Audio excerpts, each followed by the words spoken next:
네, 현재 시각 8시 24분 향해 갑니다. 지금 보고 계신 머니쇼 유튜브에서 라이브로 시청 가능하니까요. 많은 시청 부탁드립니다. 그리고 다양한 정보 원하시는 분들은 카카오톡 채널에서 크존 검색하시거나 재테크존 앱 다운로드 받으시면 다양한 정보 확인해 보실 수 있으니까요. 이 부분까지도 참고해 보시기 바랍니다. 뉴욕 증시 이제 휴장 마치고 이제 개장을 한 상황에서 보니까 약간 흐름이 좀 바뀌는 것 같네요. 분위기가 이게 뭐 일시적인 차익 실현이면 좋겠다라는 생각도 들기도 하고요. 네. 뭐 저 개인적으로 봐서는 AI발 랠리의 첫 고비 같습니다. 첫 고비. 예. 그동안에는 뭐 그야말로 거침없이 조정다운 조정 없이 쭉 왔는데 네. 특히 어제 대표적인 이 AI 관련주들의 장중 흐름을 보면서 좀 느껴지는 것이 그야말로 옛날 얘기네요. 고전인데 네. 모래시계에 최민수 씨 지금 나 떨고 있니? 고전이라고 해도 워낙 유명했었으니까. 워낙 유명했으니까. 아니 저 엔비디아가 장중 고점은 3.8% 전일 대비. 그러다가 마이너스 4.47%까지 전일 대비로 뚝 떨어졌으니 이게 단순 산식으로도 고점 대비 8% 넘게 빠졌다가. 네네. 그런데 지금 아까 굿모닝 마켓에서 소개했습니다만 일론 머스크가 X에다가 올렸잖아요. 네네네. 우리 델과 슈퍼 마이크로 컴퓨터를 통해서 뭘 하겠다 했는데 델하고 여기 슈퍼 마이크로 컴퓨터는 엔비디아보다도 장중 등락이 더 컸습니다. 거의 뭐 고점 대비 10%, 11% 뭐 이런 식으로 막 밀리니까 그러니 떨고 있는 거 맞죠? 뭐 그리고 지금 사실 주요 IB 쪽에서 S&P 500에 대해서 지금 계속해서 네. 높였잖아요. 뭐 6천, 7천. 이러니까 오히려 또 시장에서는 또 경계 심리도 커질 수 있다는 생각도 드네요. 그러니까요. 네. 시장에 오래 계셨던 분들은 오히려 이런 현상들이 더 반갑지 않을 수도 있습니다. 네. 우리 또 시장에 진짜 업력 되시는 우리 또 이경민 부장님 나오시는 바로 날인데 모셔보죠. 또 어떤 느낌이신지. 네. 한번. 대신증권 FICC 리서치 이경민 부장님 함께합니다. 어서 오세요. 네, 어서 오세요, 안녕하십니까? 부장님. 네, 안녕하십니까? 부장님 의견을 듣기 전에 제가 먼저 초를 쳐버렸는데 어제 뉴욕장 조금 이렇게 뭐 평소와는 좀 느낌이 좀 달랐습니다. 어떻게 보셨는지요? 뭐 일단은 네. 그동안에는 다우가 계속 밀렸고 그래요. 나스닥이 계속 올랐고 하는 흐름이었는데 정반대가 되었죠. 그렇더라고요. 특히 장중에 이게 뒤집어졌다라는 의미는 뭐 내일 오늘 있을 뭐 선물 옵션 옵션 만기 만기. 영향도 네. 있다라고는 하지만 일단은 시장의 심리가 좀 단기 정점을 통과하는 것이 아닌가라는 단기 생각을 하고 정점. 있습니다. 물론 시장이 부러진다, 이제 추세하락이다라고 네. 말씀드리기는 어렵기 때문에 네. 지금 흐름들이 뭐 이제 끝났다라고 말씀드리지는 않고 있지만 잠시 많이 올랐던 것들은 좀 쉬고 그리고 그동안 쉬었던 업종들이나 종목들은 좀 갭을 좁히려는 반등 시도가 있는 그냥 순환매가 나타나지 않을까라는 예상을 하고 있거든요. 예. 무슨 말씀을 드리냐면 지금 상승 분위기가 완전히 끝났다라고 말씀드리지 않는 상황에서 너무 과도하게 오른 부분들에 대해서는 좀 매물 소화 과정 그리고 많이 밀렸던 업종들의 종목들은 좀 반등하는 과정들이 나타나면서 지수가 크게 빠지지 않으면서도 그 안에서 좀 순환매가 나타나는 그런 시작점이 되지 않을까라는 예상을 하고 있습니다. 그럼 그동안 이제 주요 시장 상승을 이끌었던 기술주들 뭐 네. 엔비디아, 애플 네. 이런 쪽 뒤늦게 매수하신 분들 있잖아요. 네.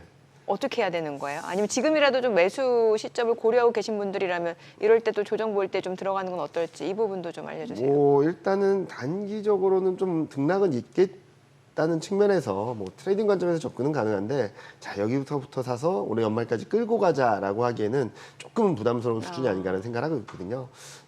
제가 요즘 세미나 다니면서 많이 말씀드리는 거는 순환매에 좀 대비하자라는 순환매. 말씀을 드리고 있어요. 한쪽으로 너무 쏠리다 보면은 그 쏠린 데 따른 되돌림 과정이 좀 과격할 거고 네. 이제 끝났다라는 분위기가 아니라면 여기서 빠져나온 돈이 다른 데로 움직이거든요. 그렇죠. 네, 그렇기 네. 때문에 좀 순환매를 좀 염두에 두자라는 네. 말씀을 드리고 있고, 아마도 지금 금리 인하에 대한 기대감들이, 그러니까 연준의 점도표보다도 시장의 금리 인하 기대가 좀 커지는 구간이다 보니까 좀 등락은 있을 거라고 생각합니다. 그런데 결국에는 언제 금리 인하인지가 또 중요하잖아요. 예. 지금 이미 9월 금리 인하를 좀 70%까지 반영하고 있는 상황에서 본다면 이제 7월 말에 FOMC가 있거든요. 거기서 9월 네. 금리 나가서 열어줄지에 대한 고민들도 있을 수 있기 때문에 저는 솔직히 말씀드리면 좀 더 올라갈 수 있다고 생각합니다. 특히 코스피 같은 경우는 순환매 차원에서 미국이 좀 흔들렸다면 글로벌 증시 차원에서 본다면은 그동안 못했던 나라들이 조금 더 움직일 수 있는 여지가 있다고 생각하거든요. 이렇게 본다면은 뭐 좀 더 추가 반등 시도는 있긴 하겠지만 그렇다고 해서 여기서 뭐 따라가서 사는 거는 조금 부담스럽고 오히려 좀 아직까지 못 오른 실적은 괜찮았는데 덜 오른 종목이나 업종들을 관심 있게 바라보시면 좀 더 낫지 않을까라는 생각을 하고 있습니다. 이게 저기 뭐 일단 뉴욕장의 흐름에서 순환매라는 진단에 저는 뭐 공감하는 게 네. 어제 이제 다우만 혼자 올랐는데 네. 보니까 오른 종목들이 이런 거네요. 세일즈포스가 4.3% 오르고 네. 시스코 시스템즈가 1.63% 그리고 캐터필라 1.23, IBM이 거의 2%. 그러니까 그동안 못 올랐던 애들이 가네요. 네, 네. 그동안 못 올랐던 것들이 오르고, 그러니까 이게 뭐 어떤 큰 변곡점이라기보다는 큰 흐름 안에서 어떤 종목이든 45도 꾸준히 올라가면 네, 되게 좋겠죠. 예. 그런데 제가 요즘 여담으로 농담을 말씀드리는 건 45도 끝없이 오르는 건 작전주밖에 없다고 네네. 말씀드리거든요. 네, 그렇기 때문에 어느 정도 올라온 다음에 되돌림이 있어야지 그 다음 단계에 더 올라가는 그림이 나타날 수 있으니까 네. 2보 전진을 위한 1보 후퇴 과정에서 좀 순환매는 좀 염두에 둘 필요가 있다는 말씀 많이 드리고 있습니다. 아니 이제 차트를 갖다가 얼마나 이렇게 펼쳐서 보느냐에 따라 가지고 그쵸. 네. 좁히면 그러네요. 조금 더 가팔라 보이기도 네, 하는데 맞습니다. 부장님 말씀하신 45도는 제가 봐서는 아주 견실한 기업이고 네. 보통 작전주는 투더문이죠. 그렇긴 한데 적어도 막 경사도로 따지면 70도 이상. 그래서 지금은 뭐 워낙 엔비디아가 너무 네. 세게 움직였죠. 네. 뭐 일단 실적도 괜찮았던 것도 있지만 독점력 플러스 다우지수 편입 기대감 여러 가지들이 결합되면서 급등을 했는데 135달러, 뭐 140달러 수준에서는 조금은 쉬었다 네. 가야지 그래야지 좀 더 멀리 갈 수 있는 그림을 좀 열어놓을 수 있겠다는 말씀 많이 드리고 있습니다. 이런 질문 받으시면은 좀 많이 식상하실 것 같은데 최근에 보면은 그 AI 가격 관련주들 많이 올라가는 네. 거 관련해서 예전에 그 닷컴버블하고 비교 네. 많이 하는 네. 그런 기사들도 많잖아요. 맞습니다. 여기에 대해서는 어떤 의견이세요? 표면적으로 놓고 본다면은 비슷한 그림들이 나온다라고는 하는데 네. 저는 그때랑 똑같이 가지는 않을 거라고 생각하고 다르다. 있습니다. 일단은 무슨 말씀을 드리냐면 26년까지 실적은 계속된다라는 그림들을 명확하게 보여주고 있고요. 그게 비단 엔비디아뿐만 아니라 AI 관련된 기업들은 전반적으로 다 26년까지 레벨업되는 실적을 확실하게 보여주고 있기 때문에 만약에 이게 닷컴버블처럼 되려면 26년 실적이 꺾여 내려와야 됩니다. 무슨 말씀을 드리냐면 이제는 수요초가 국면이 끝났고 25년 내년이 아니고 26년? 네, 26년이요. 25년까지는 뭐 그림들을 열어놓고 있는데, 예. 그러니까 그동안 이런 그림이었죠. 24년까지 쇼티지야. 아니야. 따지고 보니까 25년까지야. 아니야. 26년까지야. 이게 계속 분리되고 있는 상황이잖아요. 예. 그렇게 된다면 26년에서부터 균열의 조짐이 나타나기 시작한다면 좀 조심하자라는 말씀을 드릴 수 있을 텐데 아직까지는 26년 전망치도 계속적으로 상향 조정되고 있거든요. 그렇게 본다면은 닷컴버블과 비슷하지는 않을 것 같다라는 말씀을 드리고 있고 또 하나는 지금은 실적이 어느 정도 뒷받침되고 있고 그리고 실적에 따른 상승세는 충분히 가능하고 그리고 밸류에이션 레벨 자체도 그때랑 좀 차별화되는 흐름이고 또 하나는 이제 금리 인하 사이클이 재개된다라는 거죠. 네네. 미국은 아직까지는 주저하고 있지만 이미 유럽, 캐나다, 스위스, 스웨덴, 뭐 3월 달엔 중국까지 금리 인하를 했다는 점에 있어서 저는 한 번 더 올라갈 수 있는 룸은 충분히 있을 거다라는 말씀을 많이 드리고 있습니다. 금리 얘기하셨으니까 네. 어젯밤에 있었던 두 가지 이제 중앙은행 관련한 이벤트는 스위스 중앙은행이 금리 내렸고 네. 이제 1.25까지 왔나요? 네. 영국은 한 번 더 동결했고 했고, 그런데 다음번에 금리 인하 거다. 것을 강력하게 시사했고 아까 자료 화면도 잠시 나왔습니다만 그때 6월 FOMC 전에 우리 부장님은 한 9월 정도 네. 연준 네. 지금 저렇게 다른 나라 다른 선진국들이 저렇게 서두르면은 좀 땡겨질 수도 있는가요? 그거보다는 제가 생각하는 거는 네. 최근 ECB 그리고 캐나다 중앙은행 네. 왜 금리 인하했을까를 봤거든요. 예. 네. 첫 번째로는 물가가 많이 진정됐다라는 이유를 들었습니다. 자 그러면은 여기서 물가가 2% 밑으로 내려왔을까? 그건 아니거든요. 유럽도 그렇고 캐나다도 그렇고 물가 레벨은 2%대 중후반입니다. 예. 그런데 여기에 플러스 알파가 있었던 것은 경기가 좀 불안정하다라는 그림이거든요. 그렇게 본다면 미국은 지금 PC 물가 이번 주말에 다음 주말에 발표되겠는데 PC 물가는 이미 2% 중반대로 내려와 있죠. 네. 이제 관건은 경기라고 생각합니다. 경기가 아직까지 너무 단단하기 때문에 그리고 전년 대비 변화로 보면은 올해 2분기까지 전년 대비 3% 성장을 하거든요. 2분기는 좀 쉽지 않겠다. 그러면 3분기 때부터 확실하게 경기가 꺾이는 모습들, 3분기 GDP 성장률 전망은 2% 초반이거든요. 레벨 다운되는 그림들이 나오게 된다면 네. 저는 명분은 좀 얻지 않을까라는 생각을 하는 거고, 대신증권에서는 3분기 물가는 좀 더 예상했던 것보다 많은 전망치보다는 좀 낮아질 수 있다고 생각하거든요.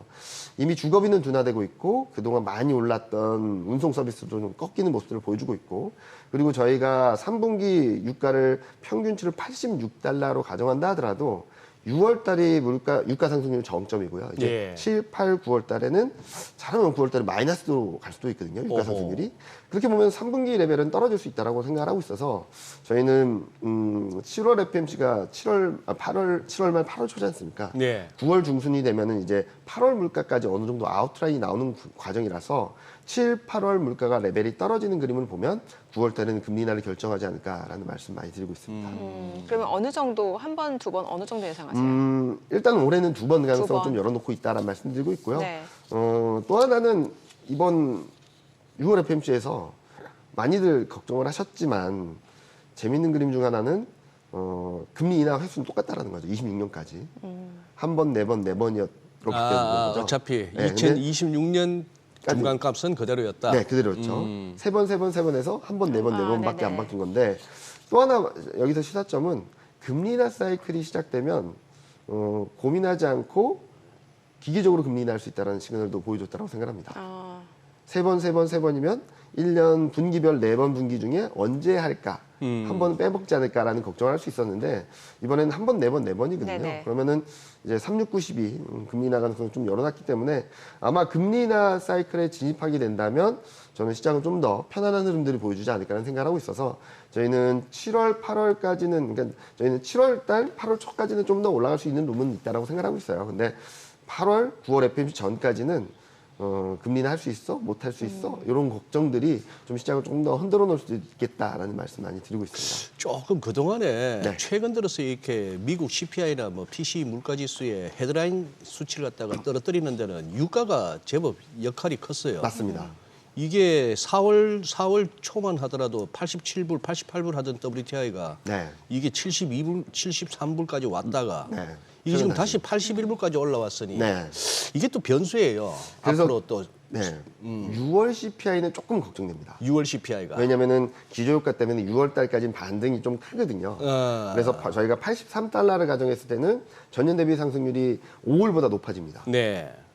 그런데 86달러까지 열어놓는다 하더라도 기저효과로 인해서 이제 7, 8, 9월 달은 떨어지고 예. 이제 마이너스로도 갈 수 있는 가능성이 열려 있기 때문에 저희는 그래서 7월 달, 그러니까 금리 인하 가능성을 좀 앞당기기보다는 3분기 최소한 7월, 8월 물가는 확인하고 9월 FMC에서 금리 인하 결정을 하지 않을까라는 말씀을 드리고 있습니다. 임금 상승률이 좀 가파르다라는 것도 좀 지적되고 있잖아요. 일단은 이거는 임금 괜찮아요? 상승률 같은 경우는 3개월 연속 둔화되다가 이번에 지난번에 한번 네. 반등을 하긴 예, 했는데 일단은 뭐 질적으로는 좋은 모습들을 보여주진 못하고 있습니다. 네. 실업률이 올랐죠. 실업률이 올랐다는 얘기는 일자리가 줄었다라는 얘기도 될 수 있는데 저희가 보기에는 40만 개 일자리가 줄었는데 네. 풀타임 잡이 60만 개가 줄었고요. 파트타임 잡이 20만 개가 늘어나서 40만 개가 줄어든 겁니다. 그렇게 보면은 최근 고용 지표들이 좀 좋다라고는 했지만 결국 내부적으로는 그렇게 좋은 걸까?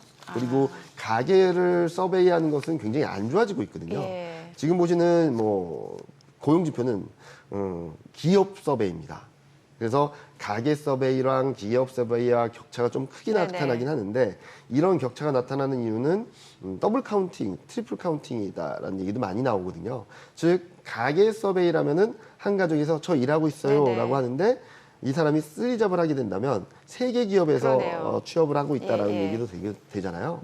그런 것들이 좀 교란 요인이 있는데 그걸 좀 꼼꼼히 따져보면은 고용의 질이 좋아지면서 물가가 임금이 오르고 하면은 조금 부담스럽겠지만 고용의 질적인 악화는 좀 더 이어지는 가운데 지금 시점에서 뭐 일시적인 흐름들이라고 본다면 저는 너무 걱정하지 않아도 된다 정도로 말씀을 드리고 있습니다. 전반적으로 고용 시장 자체는 좀 둔화되고 있다 이렇게 봐야 돼요. 방향성은 둔화라고 생각하고 있고요. 둔화 흐름들이 지속되고 있는 가운데 지난번 고용 지표는 좀 튀는 모습들이 나오지 않았나라는 예상을 하고 있습니다. 네.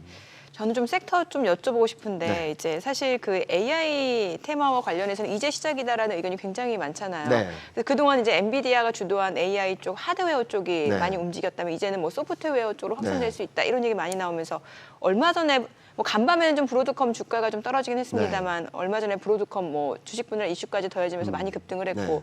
뭐 브로드컴뿐만 아니라 팔란티어 테크라든지 이런 AI 소프트웨어 쪽으로 확산될 수 있다라는 가능성도 제기되고 있잖아요. 뭐 일단은 AI라는 생태계 흐름들이 계속적으로 진화하면서 계속 시장을 이끌어갈 거라고 생각하고 예. 있습니다. 다만 지금 뭐 좀 아쉬운 부분들은 그동안 뭐 엔비디아의 주도력이라든지 독점력은 뭐 의심할 여지가 없겠죠. 그리고 26년까지 실적 레벨업도 의심할 여지가 없고.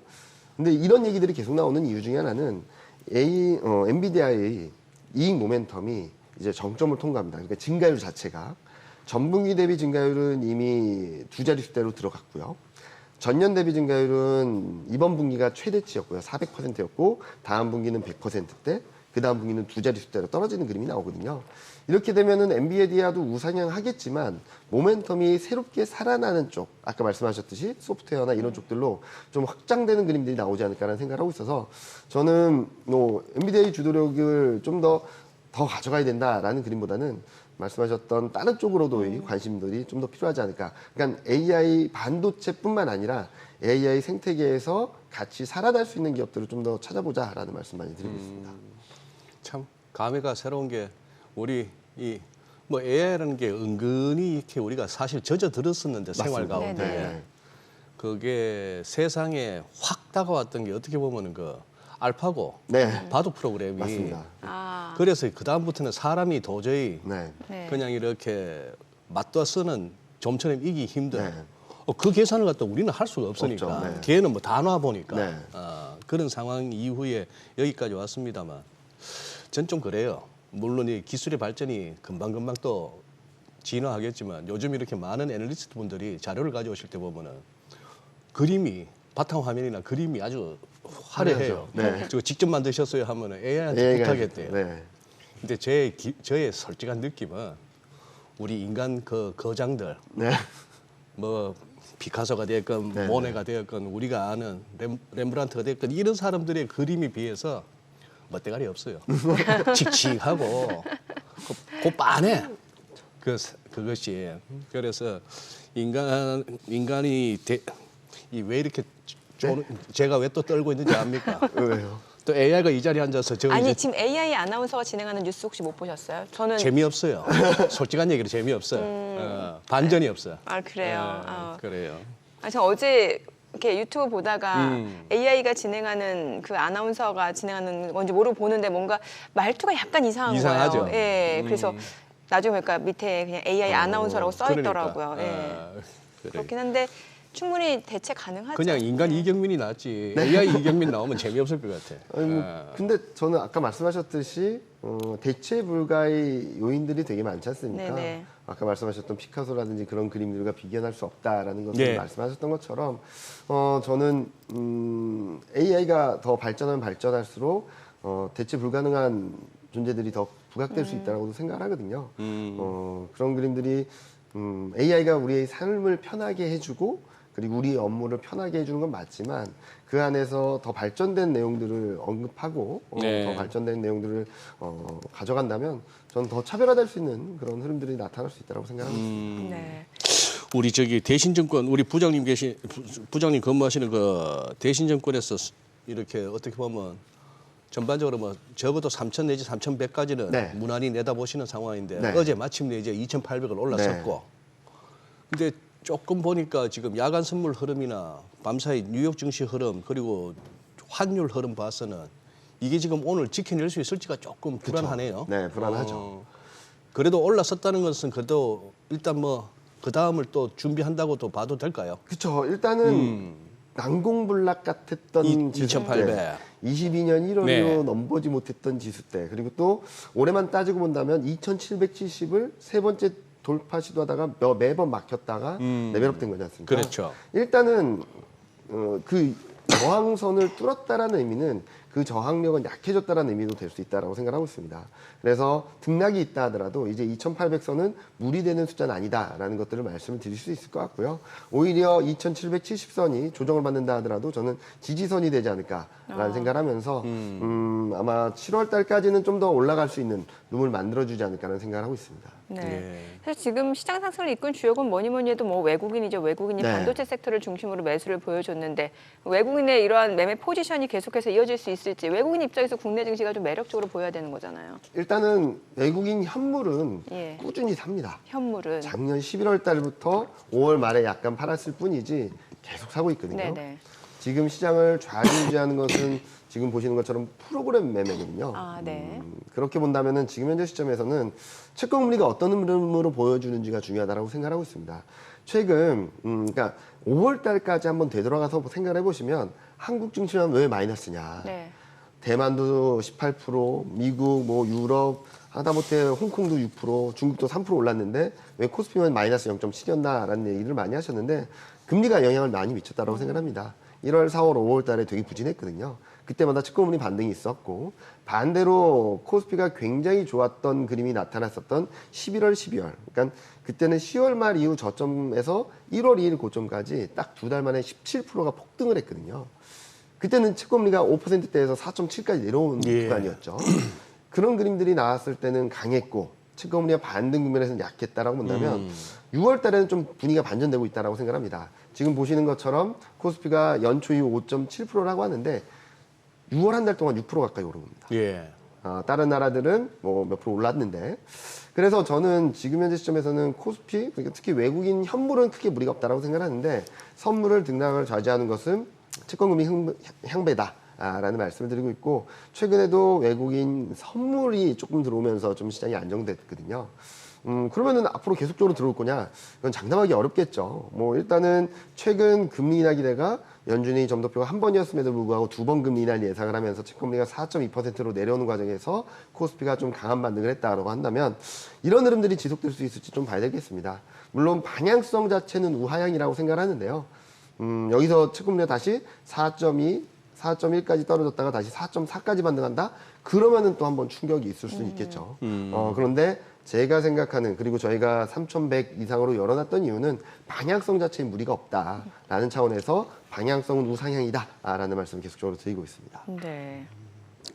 혹시 저기 네. 우리 뭐 외국인들은 뭐 샀다 팔았다 하는 그런 양상이고 네.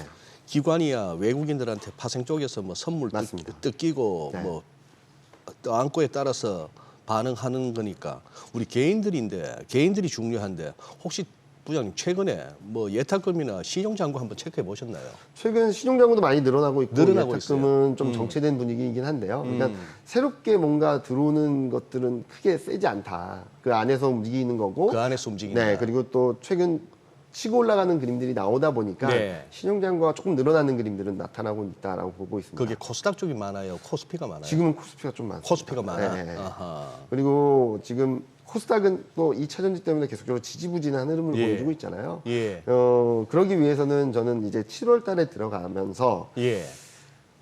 2000 실적 가이던스가 조금은 사람들의 심리를 좀 누그러뜨려 줘야지 좀 움직이지 않을까라는 생각을 하고 있습니다. 소위 말하는 요즘 이 테마주들도 신용 물량이 좀 들어오던가요? 그 섹터까지는 파악하지 파악은 못했고 못 하셨는데. 지금 보면은 어제 같은 경우는 닉스는 외국인이 좀 팔았거든요. 네네. 아, 예, 네. 그렇더라고. 그런데- 삼성전자는 좀 담고. 샀고요. 네. 근데 그쪽으로 개인 투자자분들이 들어오게 되면은 조금은 쉬어갈 수 있지 않을까라는 생각을 하고 있습니다. 그러니까 무슨 말씀을 드리냐면 지금 개인 투자자분들이 많이 오른쪽에 관심을 많이 가지세요. 제가 세미나 다니면서 많이 말씀드리는데 달리고 예. 있는 말. 네. 예. 지금 모두 관심 있는 게 하이닉스, 아, 엔비디아, 네네. 전력기기 막 이런 얘기들만 하시거든요. 네. 근데 저는 거꾸로 말씀드려서 저는 뭐 반도체는 작년부터 계속적으로 좋다고 말씀드려왔고 전력기기나 이런 것들이 언제 올해 초에 보신 적이 있냐. 그리고 금융, 자동차 말씀하시는데 작년만 올해 초에 보신 적이 있냐. 아하. 그런 애들을 사야지 이렇게 많은 수익률이 난다. 지금 보면은 많이 내려와 있는 애들 중에 실적이나 변화가 나타나는 것들을 찾아봐야지 이렇게 올라온 것들을 찾아보시면 또 힘든 시간을 물론 올라가긴 하겠지만 몇 달 동안 힘든 시간을 거칠 수도 있으니까 오히려 조심해야 된다는 말씀 많이 드리고 있습니다. 그렇죠. 그러니까 최근 새로운 수출주로 부각받고 있는 네. 섹터가 음식료하고 네. 화장품이잖아요. 네, 이쪽 보면 수납매로 그러니까 반도체 실 때 좀 올라가고 이러잖아요. 맞습니다. 그러다 보니까 이럴 때 또 개인 투자 입장에서는 그래도 달리는 말이 쉴 때 좀 올라탔다가 좀 달릴 때 좀 내려오고 이런 트레이딩으로 접근하시는 분들 꽤 있으시거든요. 네. 근데 지금은 좀 쉴 때다라는 쉴 말씀을 때다. 드리고 싶고요. 아까도 말씀드렸듯이 6월달 주식시장, 그러니까 글로벌 증시 수익률에서도 좀 변화가 있는 것처럼 6월달 들어서 업종별 흐름에도 되게 변화가 있거든요. 네, 네. 그동안 너무 잘했다라고 했던 기기업종이 꺾였고요. 어허. 네. 비철금속도 꺾였고 금융주도 어제는 좀 반등을 했지만 최근 좀 부진했고 네. 그러니까 그동안 너무 잘했다고 했던 애들이 좀 쉬고 있죠. 그리고 음식료 같은 경우도 전일과 전전일 이틀 동안 좀 네. 부진한 모습들을 예. 보여주고 있고 그러니까 미국도 수남매가 좀 양상이 좀 짙어지는 가운데 한국 증시도 조금은 수남매 흐름들이 좀 나타나는 것이 아닌가라는 생각을 하고 있습니다. 그래서 저는 당분간은 오히려 반도체에서는 전자 그리고 성장주가 많이 밀린 성장주들을 한번 다시 돌아봐야 될 시점이 아닌가라는 말씀 많이 드리고 있습니다. 네. 자, 지금 시각 8시 50분 향이 갑니다. 오늘 양시장 호가 상황 체크해 보도록 하겠습니다. 먼저 코스피 예상 체결 지수부터 확인해 보죠. 오늘 코스피 0.2% 약보합 출발 예상되고요. 지금 예상 체결 지수는 2,802포인트, 코스닥도 약보합권 예상됩니다. 예상 체결 지수 855포인트입니다. 시가총액 상위 종목 예상 체결가 보도록 하겠습니다. 삼성전자 오늘 0.4% 상승 예상되고요. 지금 호가에서는 82,000원, SK하이닉스는 3.5% 약세가 예상됩니다. 예상 체결가 228,500원이고요. LG에너지솔루션, 현대차는 보합 예상되고요. 삼성바이오로직스가 1% 상승 예상됩니다. 호가는 755,500원. 그리고 기아가 오늘 보합 예상되고요. 삼성전자 우선주 0.3% 소폭 하락 출발 예상됩니다. 예상 체결가 64,300원이고 셀트리온도 보합 예상되고요. 이 가운데 KB금융, 포스코홀딩스는 1% 안팎으로 좀 하락이 예상됩니다. 각각 호가는 8만 원, 36만 6천 원으로 집계가 되고 있습니다. 코스닥 시가총액 상위 종목 예상 체결가도 보도록 하겠습니다. 에코프로비엠 어제 3% 약세로 마무리가 됐는데 오늘 보합이 예상되고요. 알테오제는 강보합권 예상됩니다. 예상 체결가 26만 원, 에코프로 1.7% 하락 예상되고요. 예상 체결가 92,500원이고요. HLB, 엔캡 모두 1%대 하락이 예상됩니다. 각각 예상 체결가 62,700원, 267,500원이고요. 리노공업하고 HPSP 좀 보도록 하죠. 리노공업 약보합 출발 예상되고요. HPSP는 1% 하락이 예상되죠. 이 가운데 셀트리온자 0.5% 상승 예상되고요. 호가는 93,500원, 삼천당제약 강보합권 예상되고요. 클래시스 1.6% 약세가 예상됩니다. 오늘 호가 분위기로만 놓고 봤을 때는 좀 그동안 쉬었던 제약바이오 섹터 쪽으로 좀 매수세가 좀 유입될 수 있는 가능성을 좀 열어두셔야 될 것 같고요. 지금 전반적으로 좀 빠른 순환매가 이어지는 분위기인데 오늘 조선주들 호가 분위기 괜찮네요. 지금 HD 한국조선해양이 0.9% 상승 예상됩니다. 최근에 주가 자체 4월 연속 상승세 이어진 상황이고 어제도 좀 강세로 마무리가 됐었는데 오늘 추가적으로 상승세가 좀 이어질 걸로 보입니다. 하나오션도 3.7% 강세가 예상되고요. 지금 호가는 33,250원 그리고 HD현대중공업도 1% 상승 예상되고요. HD현대미포도 2.6% 강세가 예상됩니다. 오늘 조선주들 계속해서 상승세 이어갈 수 있을지도 눈여겨보시면 좋을 것 같습니다. 자, 이제 개장까지 8분여가량 남았는데요.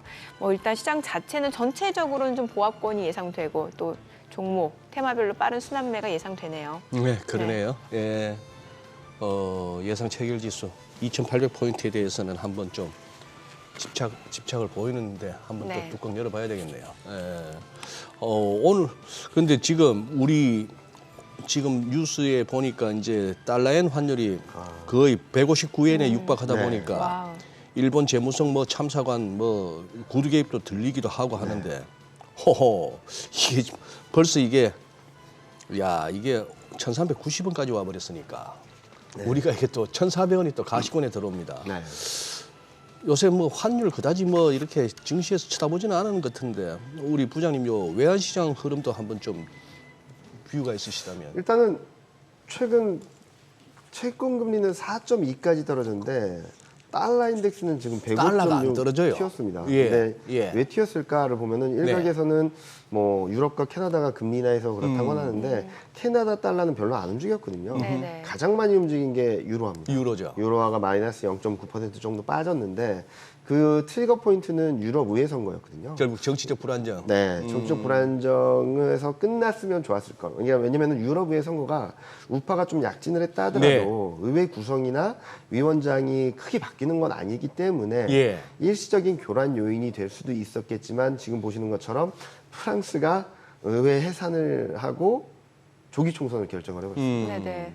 그러면서 극우파, 극좌파가 지금 포퓰리즘 정책들을 쏟아내고 있고요. 예. 그러면 재정 불안에 대한 부분들도 불거지고 있고 서로 극단의 대립을 하다 보니까 제가 파악하기로는 150곳, 그러니까 프랑스 전역에서 시위가 모두 일어나고 있다라고 하거든요. 네. 그러면서 한 달 앞으로 다가온 프랑스 그 올림픽도 오지 말라고 하라는 얘기들까지 들리는 상황이라서 네, 그러니까 지금 유럽 의회 선거로 인해서 시작된 정치적 불안감이 재정 불안, 정치적 불안, 사회적 불안 거기를 넘어서 이제 프랑스 올림픽까지 전이 되면서 경제적인 불확실성까지 자극을 하면서 시장을 많이 흔들어 놓고 있다라고 생각하고 있습니다. 그 아니 영향으로. 지금 네. 한 달 남았다고요 올림픽이? 네.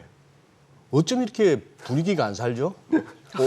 진짜 올림픽 분위기 전혀 안 사네. 이게 아마 저희 많이 인기 있는 구기 종목들이 아, 죄다 먹혔거든요. 탈락했구나. 네. 예. 그래서 많은 분위기가 좀 다운된 흐름들이 나타나고 있는 것 같은데 그런데 프랑스 입장에서는 그걸 해야지 또 어느 정도 관광 수입이나 이런 것들이 생길 텐데 거기에 대한 불확실성까지 증폭되면서 좀 유로화를 끌어내리는 좀 영향이 있지 않았나라는 이 생각이 땡볕에 올림픽을 한다고요?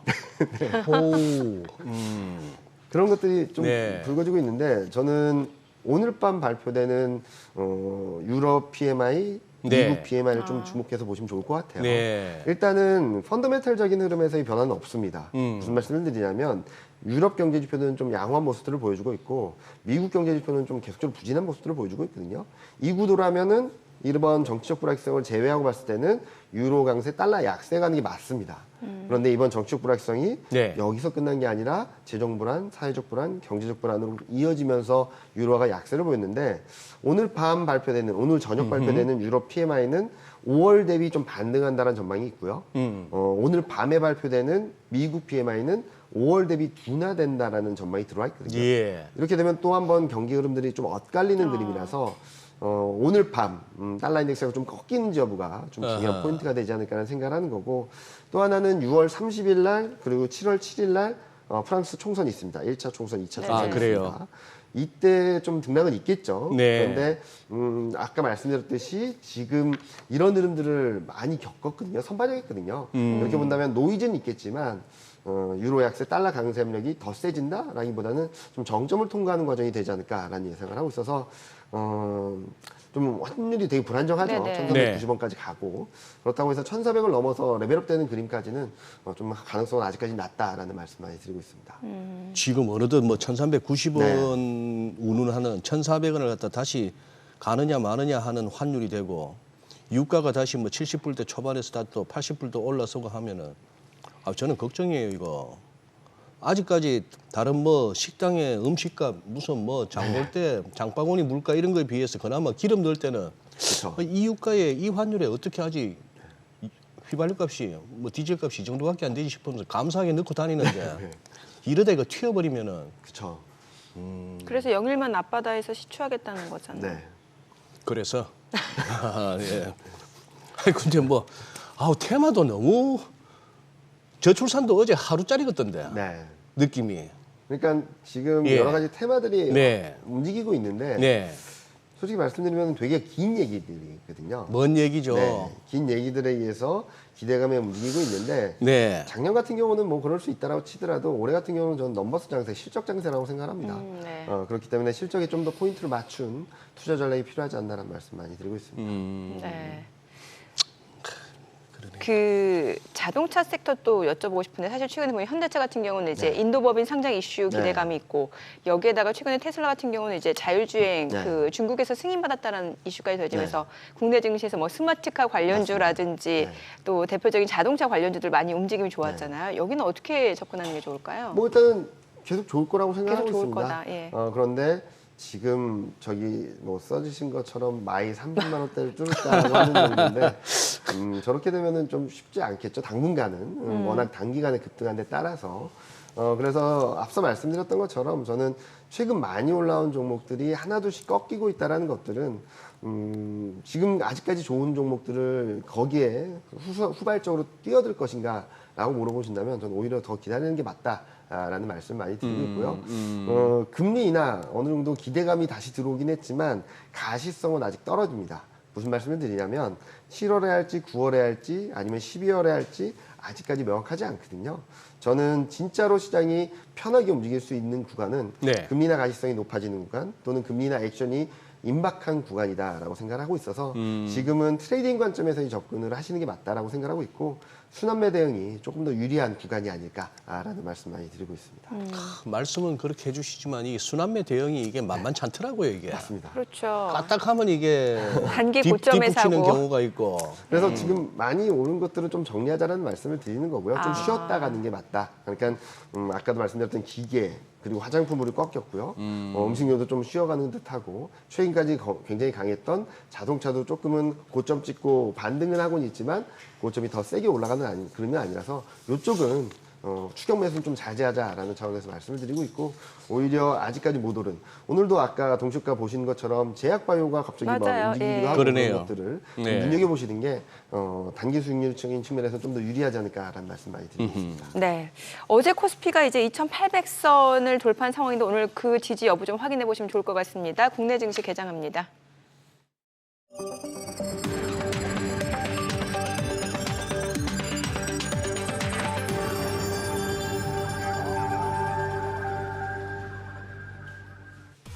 네, 6월 21일 금요일 국내 증시 개장했습니다. 간밤 뉴욕 증시 이제 준틴스데이 휴장을 마치고 개장한 상황에서 종목 간 변동성이 굉장히 큰 상황이었고요. 다우지수는 많이 올랐고 그동안 소외됐던 섹터들 많이 오르면서 다우지수가 올랐죠. 또 그동안 시장 상승을 주도했던 주요 빅테크 관련주들 뭐 마이크로소프트, 엔비디아 그리고 애플 같은 경우는 특히 엔비디아 주가가 좀 하락을 하면서 시총 1위를 내준 상황이었고 나스닥하고 S&P 500은 좀 조정을 받는 모습이었습니다. 좀 건전한 조정 정도로 보셔도 좋을 것 같고 오늘 국내 증시 일단 2,800선 지지 여부 좀 보셔야 될 것 같은데 출발 상황 보도록 하겠습니다. 코스피가 0.4% 하락, 2,794포인트. 어제 2,800선을 돌파한 지 하루 만에 지금 일단 12포인트가량 떨어지면서 다시 2,800선을 하회하고 있는 상황이고요. 코스닥은 0.58% 하락합니다. 852포인트입니다. 양시장 하락 출발 보여주고 있고요. 시가총액 상위 종목 시초가 보겠습니다. 삼성전자가 1% 떨어집니다. 지금 87,000원 선이고요. SK하이닉스도 2.9% 약세입니다. 235,000원. LG에너지솔루션이 0.2% 떨어집니다. 339,000원이고요. 현대차가 오늘 0.3% 하락하네요. 284,500원. 삼성바이오로직스가 강보합으로 748,000원이고요. 기아가 지금 0.3% 떨어집니다. 131,100원이고요. 삼성전자 우선주 1% 하락합니다. 셀트리온이 소폭 올라갑니다. 185,000원. KB금융 0.7% 떨어지죠. 82,200원이고요. 포스코홀딩스가 약보합으로 372,000원. 상승으로 전환이 됐네요. 372,000원에 거래되고 있습니다. 코스닥 시가총액 상위 종목 시초가도 보도록 하겠습니다. 코스닥 쪽에서는 오늘 에코프로빔 지금 보합권으로 188,100원이고요. 알테오젠도 보합이고 에코프로도 지금 보합이고요. HLB가 0.7% 하락합니다. 63,000원이고요. 엔캠이 1% 약세 268,000원에 거래되고 있습니다. 그리고 HPSP가 2% 약세네요. 지금 38,850원. 삼천당제약 강보합권으로 163,500원이고 셀트리온제약은 좀 떨어집니다. 92,700원. 리노공업 낙폭이 좀 크네요. 3% 하락으로 247,500원이고요. 클래시스 1.8% 떨어집니다. 52,200원에 거래되고 있습니다. 오늘 시장에서 강세를 보여주고 있는 섹터라든지 종목들 좀 체크해 보도록 하겠습니다. 조선주들 호가름 좋았죠. 오늘 조선주 흐름 좋습니다. 하나오션이 4% 강세입니다. 33,400원에 거래되고 있고요. 지금 HJ 중공업 3.6% 상승합니다. 3,530원. 그리고 삼성중공업도 1.3% 올라갑니다. 9,080원이고요. HD 한국조선해양도 1.2% 상승합니다. 15만 1,700원. HD 현대중공업 2.8% 올라가네요. 14만 5,900원이고요. HD 현대미포도 1.3% 상승 보여주고 있습니다. 오늘 조선주 섹터 좋고요. 해운주도 좋아요. STX 그린로지스가 13% 급등합니다. 11,580원에 거래되고 있고요. 대한해운, 흥하해운도 각각 2% 안팎으로 상승세를 보여주고 있습니다. 주가는 2,375원, 2,570원, 그리고 HMM도 0.8% 올라가고요. KSS해운도 0.7% 상승 보여주고 있습니다. 펜오션은 약보합권이죠. 오늘 조선주, 해운주 흐름 괜찮고요. 캐릭터 쪽 이제 뭐 어제 같은 경우는 저출산 그 테마주들 움직임이 좋았었는데 이제 특히 캐릭터 쪽으로는 캐리소프트가 18% 급등합니다. 4,900원 선을 중심으로 흐름이 이어지고 있는 상황이고요. 다만 이제 이쪽 섹터 테마 같은 경우는 지금 어제와는 좀 분위기가 다르게 상승 탄력이 다소 둔화되면서 종목 간의 희비가 엇갈리고 있고요. 캐리소프트는 급등하고 있습니다만 손오공은 1% 상승에 좀 그치고 있는 상황이고 그 밖에 종목들 같은 경우는 오히려 좀 차익 실현 물량들이 나오면서 소폭 하락 흐름이 좀 이어지고 있습니다. 전선주가 다시 움직이네요. 대원전선이 1.5% 상승 3,510원이고요. 가온전선도 1% 올라갑니다. 44,750원. LS에코에너지도 0.48% 상승 중이고요. LS가 2.8% 상승합니다. 14만 5,100원. KBI메탈 소폭 상승이고요. 전선주 같은 경우도 이전만큼의 상승 탄력은 아닙니다. 좀 분위기 자체가 경계성 그런 심리도 좀 반영이 되는 것 같아요. 자, 그리고 오늘 보게 되면은 방위산업 쪽 흐름도 좋네요. 지금 한일단조, 한화시스템, 코츠테크놀로지 쪽 흐름 좋고요. 풍산이 11% 급등 중이고요. 현대 로템도 3% 강세고 풍산홀딩스도 2.6% 올라갑니다. 오늘 전반적으로 테마 또 섹터 순환매가 빠르게 나타나고 있는 상황에서 상승 탄력은 그렇게 크지는 않습니다. 하나 에어로스페이스는 오히려 좀 내림세고 LIG 넥스원도 0.2% 소폭 상승이고요. 오늘 풍산이 10% 급등하네요. 지금 시각 9시 5분 지나갑니다. 수급 상황 좀 체크해 보도록 하겠습니다. 오늘 유가증권 시장에서는 지금 개인 투자자, 외국인 투자자가 순매수 보여줍니다. 각각 103억 원, 159억 원 순매수고요. 기관 투자자가 201억 원 매도 우위, 코스닥에서는 개인 투자자 홀로 순매수입니다. 318억 원 매수 우위고 외국인과 기관 각각 128억 원, 163억 원 매도 우위입니다. 지금 시각 9시 5분 지나갑니다. 오늘 서울 외환시장 개장 상황 보도록 하겠습니다. 오늘 달러난일 많이 올라가네요. 지금 7원 30전 상승한 1,392원에 개장이 됐습니다. 와, 지금 엔, 위안화, 원 다 약세고 시장 전체적으로 상승 탄력이 좀 둔화되는 분위기네요. 네, 그러네요. 네. 예. 어느 정도 야간 선물에서 예상되던 낙폭을 개장 초에 보여준다고 볼 수 있겠고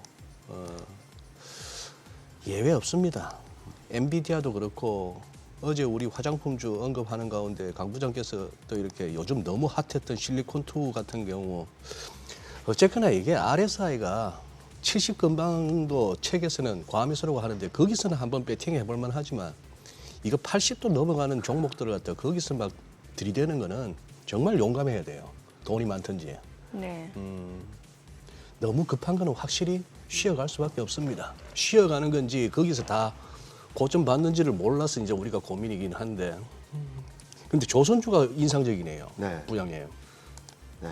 요 받쳐줍니까 이게 펀더멘털이? 지금 순환매 차원에서 순환매 차원에서? 기계업 쪽이나 아니면은 그동안 뜨거웠던 내수주들이 좀 쉬어가는 네. 위해서는 오늘 조선주가 좀 강한 모습들을 보여주고 있고 또 하나 좀 눈에 띄었던 거는 제약바이오도 조금은 버텨주고 있지만 2차전지가 더 안 빠지는 듯한 모습들도 보여주고 있거든요.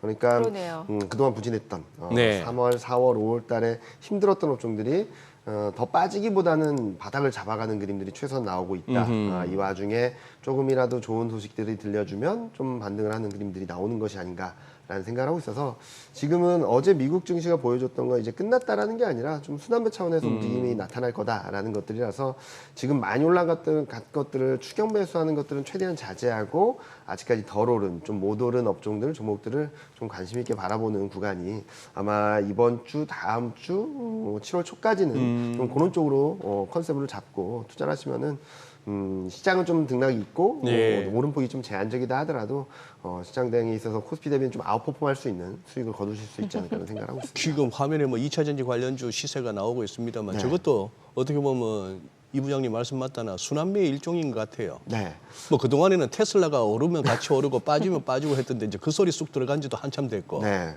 이제는 또 다른 것들 그동안 잘 가던 쪽이 이제 주춤하니까 네. 통 안 움직이던 저쪽에 또 이제 매기가 네. 들어오네요. 만약에 시장이 부러지는 그림이었으면 네. 주도주도 같이 빠지겠지. 떨어졌고 네. 저런 네. 종목들도 빠졌어야 되고 네. 어제 미국 증시도 나스닥이 빠질 때 다우도 같이 빠졌을 거거든요. 그렇지 않았다라는 의미는 좀 순환매에 대한 포커스가 나타나고 있다는 생각을 하는 거고 또 하나 만약에 그냥 예. 보통 때 같았으면 오늘 2차전지가 빠졌어야죠. 네네네. 그렇죠. 채권에 반등을 그렇죠. 했으니까. 예. 그런데 그런 흐름이 아니라는 측면에서는 좀 시장 내부적으로 좀 변화가 있는 것이 아닌가 하는 생각을 하고 있습니다. 내부적으로. 네. 그럼 덜 오른 종목하면 대표적으로 삼성전자 좀 덜 오른 거잖아요. 맞습니다. 네, 그래서 조정폭은 좀 제한적이라고 생각하고 있어요. 예. 그런 상황에서 지금 뭐 8만 원대 지지력 테스트를 하겠고, 그런, 예. 네, 그리고 코스피 같은 경우는 직전 고점, 그러니까 최근 저항으로 여겨졌던 2,770선 전후가 좀 지지선이 되지 않을까라는 생각을 하고 있어서 저는 전자는 좀 밀리면 좀 사도 된다 트레이딩 관점에서 생각을 하고 있고 닉스는 아직까지 좀 조심하자 23만 원대는 좀 부담스럽지 않나라는 생각을 하고 있습니다. 네. 예. 미용 의료기기 쪽은 어떻게 보세요? 요즘에 보면은 그 한창 광고 나왔던 뭐 APR도 그렇고 네, 네. 아니면은 뭐 클래시스라든지 비올이라든지 제이시스 메디칼 이것도 사실 수출 모멘텀이 굉장히 있는 맞습니다. 섹터잖아요. 네네. 예, 오늘 좀 움직임이 좋거든요. 뭐 그런 측면에서 본다면 오늘도 수출 20일까지 수출 데이터가 나왔는데 네, 맞아요. 그런 수출 데이터가 나올 때마다 좀 좋은 그림들을 보여주겠죠. 물론 미리 오른 것들은 그렇게 수혜를 받지 못하겠지만 아직까지 덜 오른 종목들 그리고 많이 올랐다가 다시 되돌리는 종목들은 좀 움직임이 나타날 수 있다라고 생각하고 있어서 뭐 한국 수출 반도체만 있는 것이 아니냐라고 네네. 하시는데 IT 전반도 좋고요. 그리고 조선도 좋고 그리고 최근 들어서는 음식료 그리고 2차 전지하고 전기차도 전월 대비로 보면 이제 바닥을 잡고 조금씩 올라오는 그림이 네. 나타나고 있거든요. 그런 것들을 좀 눈여겨 보신다면 투자기에는 훨씬 더 많을 수 있다라는 말씀 많이 드리고 있습니다. 많이 오른 것보다 좀 덜 오른 것들 좀 많이 올랐다가 좀 조정받은 것들, 선조정받은 것들 그런 쪽에서 투자 기회가 더 열릴 수 있다는 생각을 하고 있습니다. 지금 이제 저 반도체 쪽에서 실적 남은 게 마이크론입니까? 네, 그렇게 알고 있습니다. 아, 얼핏 보니까 마이크론 시총이 좌우지간 실적 대비 수익 내는 거 대비 그 시총 보니까 너무 삼성전자 진짜 싸게 거래된다는 느낌. 네.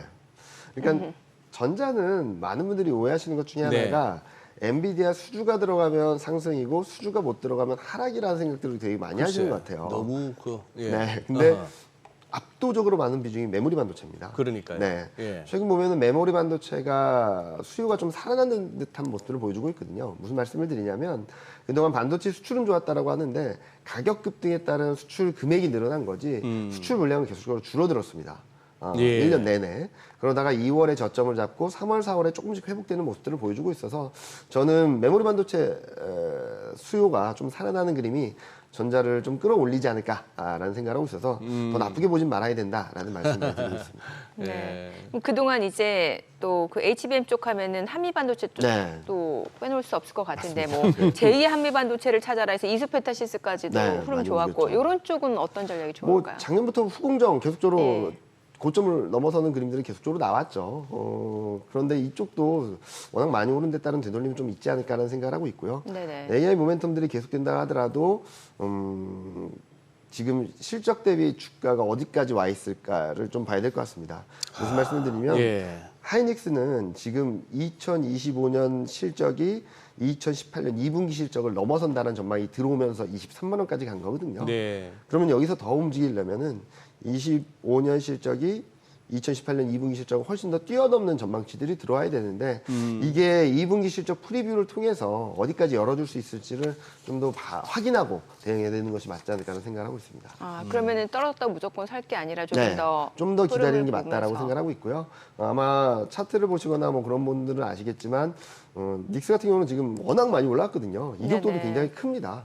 이격도를 어느 정도 줄이는 그리고 중요 지지선이라고 할 수 있는 지지선에서 지지력 테스트 이후 다시 움직이는 그림이 나올 수는 있겠지만 지금 이격도가 아직까지 큰데 여기 고점에서 살짝 꺾였다라고 해서 뛰어들기는 조금 부담스럽다라는 말씀 많이 드리고 있습니다. LG전자는 어때요? 최근에 좀 그래도 네, 많이 소외됐다가 반등했죠. 좀 올라갔거든요. 뭐 LG이노텍, LG전자 다. 네. 예. 지금 보면은 전자 같은 경우는 수출이 조금씩 나아지고 있어요. 그러니까 IT 가전 같은 경우들이 수요가 조금 올라오는 그림들이 나타나고 있고, 뭐 전장 쪽도 진출하고 네, 있고. 진출한다고 예. 하고 있고 그런 여러 가지 이슈들이 맞물려서 좀 움직이고 있다라고 생각하고 있거든요. 그래서 저는 뭐 LG 그룹주들이 지금 좀 움직하고 있죠. 네네. 이노텍 같은 경우는 뭐 애플 수요에 대한 맞아요. 기대감들도 있고 이런 그림들이 있다면은 뭐 반도체 수출, 그러니까 수출 데이터로 보면 좀 어느 정도 보이거든요. 지금 무선 통신기기도 그동안 부진했다가 전년 대비 플러스를 계속적으로 이어주고 있고 네. 가전 같은 경우도 플러스를 유지하고 있고 이런 그림들이 나타나고 본다면 수출이나 실적 대비 많이 눌린 종목들이 다시금 움직이는 구간으로 들어오는 것이다라는 차원에서 좀 접근을 하시는 게 맞지 않을까 생각하고 있습니다. 외국인들이 보니까 삼성전자, LG전자, 기아를 좀 많이 사거든요. 그래서 좀 여쭤봤어요. 지금 보니까 외국인들이 이 지수 하방적으로 그다지 포지션이 준비 안 된 것 같아요. 네. 막내.